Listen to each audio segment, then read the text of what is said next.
ও আমার সামনে উপবিষ্ট আছেন সকল দলের এবং তাহুদি জনতা, সকলকে আমি আমার আন্তরিক অন্তঃস্থল থেকে আপনাদেরকে ধন্যবাদ জানাই যে আজকের এই নির্বাচনীয় ভোট সভায় আপনারা উপস্থিত হয়েছেন এবং ধৈর্য সহকারে এখানে আপনারা বসে আছেন।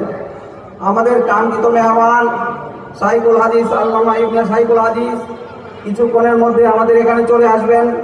ওনার কাছ থেকে আমরা আগামী 12 তারিখের আসন্ন জাতীয় সংসদ নির্বাচনের দিক নির্দেশনা আমরা গ্রহণ করিব।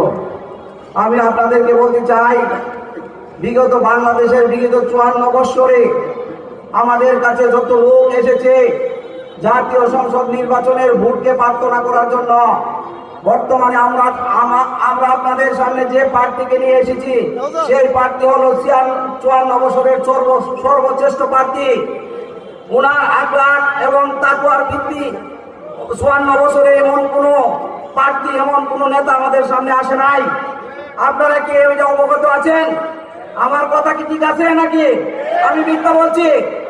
সকল নেতাদের কলঙ্ক আছে, ওনারা মানুষকে হাইজ্যাক করে নির্বাচনে জয় হয়েছে, ভোট ডাকাতি করে নির্বাচনে জয় হয়েছে। আমরা কোনো ভোট ডাকাতি করে নির্বাচনে জয় হব না। আমরা জনগণের স্বইচ্ছায় যারা আমাদেরকে ভোট দিবে সেই ভোট নিয়ে আমরা বিজয় হব।